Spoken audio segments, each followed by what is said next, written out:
Corona की दस्तक एक बार फिर सुनाई दे रही है। जिस तरह से छत्तीसगढ़ के पड़ोसी प्रदेश महाराष्ट्र में मामले सामने आ रहे हैं, नागपुर में लॉकडाउन भी लगाना पड़ा है और छत्तीसगढ़ में भी प्रकरण रोज़ बढ़ते जा रहे हैं। साथ ही जो कुछ हमारे मंत्री भी इससे प्रभावित हुए हैं, इसको देखते हुए एक बार फिर ये बात उठ रही है कि सावधानी बरतने की ज़रूरत है और पिछले अनुभव के आधार पर हम ये अभी से तैयारी कर सकते हैं कि इससे किस तरह से बचा जा सकता है।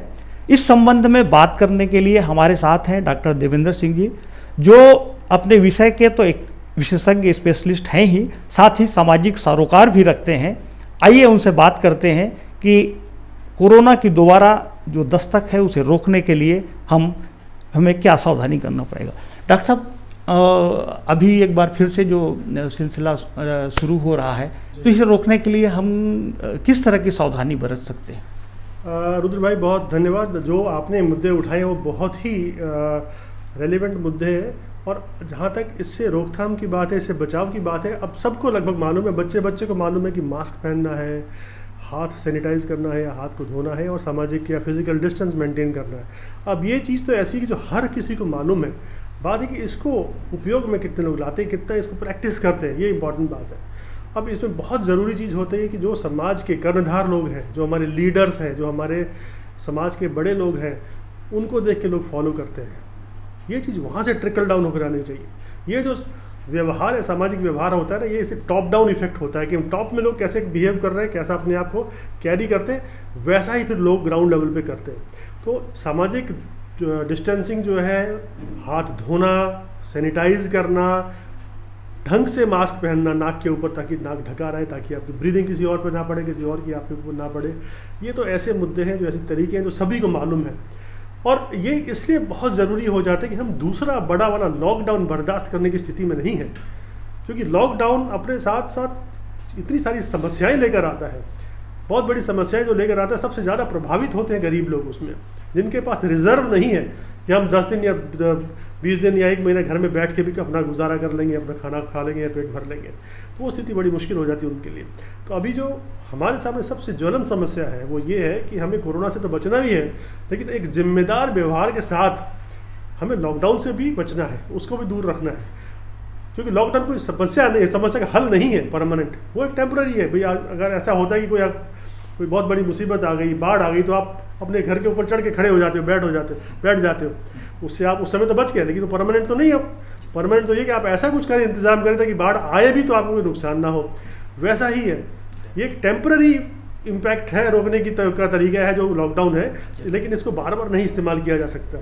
इसलिए इससे बचने के लिए हम जिम्मेदारी से व्यवहार करें, सोशल डिस्टेंसिंग, हैंड वॉशिंग और मास्क, ये जो 3 चीज़ें, इनका अच्छे से इस्तेमाल करें और इसको अगर हम करते रहेंगे और जहाँ भी जाने की ज़रूरत ना हो, अवॉइडेबल हो, यूँ ही मार्केट घूमने चले गए, यूँ ही किसी शादी में, दूर के रिश्तेदार की शादी में चले गए, यूँ ही किसी जलसे में चले गए, कोई ज़रूरत नहीं जाने की।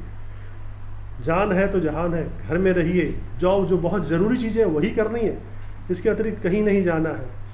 और ख़ुद को ये मान के चलिए, अगर आपको वैक्सीन भी लग गया है तब भी ऐसा नहीं कि आप कोरोना से पूरी तरह से आप बच जाएंगे, क्योंकि वैक्सीन भी 100% इफेक्टिव नहीं है।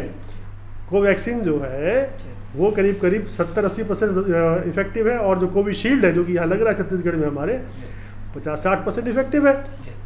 इसलिए इतनी इफेक्टिवनेस में आप ये तो नहीं कि 100% आप बच ही जाएंगे। हाँ ठीक है, आपको इन्फेक्शन होगा तो कम होगा, लेकिन आपके घर में सबको लगा हो ऐसा भी नहीं है। कुछ ऐसे भी लोग होंगे आपके घर में जिनको वैक्सीन नहीं लगा है। आप अगर वायरस लेकर आ जाएंगे अपने घर में और उनको दे देंगे जिनको वैक्सीन घर में नहीं लगा है, तो उनके लिए तो बहुत खतरनाक हो जाएगा।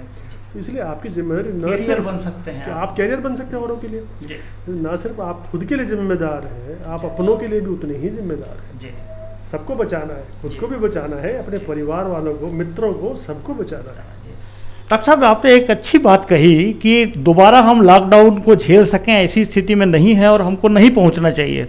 तो पिछला जो एक अपना अनुभव है, हम साल भर तक इस चीज़ को देख रहे थे, लगता क्या है कि समाज की तरफ से मतलब कौन सी ऐसी चूक होती है या जिस पे ज़्यादा सावधानी की ज़रूरत पड़ती है, जिसको समाज को, इसको विशेष एक एक व्यक्ति को सोचना चाहिए?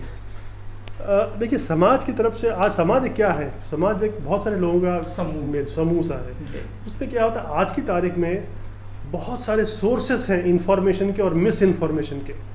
तो आमतौर पे एक ह्यूमन नेचर होता है कि वो इन्फॉर्मेशन को कम और मिस इन्फॉर्मेशन को ज़्यादा बिलीव करता है। कोई व्यक्ति अगर ये कहता है कि ये तो बेकार है, ढकोसला है, ये नहीं है, कोरोना कुछ नहीं होता, तो देखिए कोरोना है और इससे लोगों की जानें गई हैं, लाखों की जानें गई हैं, बहुत सारे लोग ठीक भी हुए। लेकिन हम क्या किसी की जान जाना हम अफोर्ड कर सकते हैं क्या?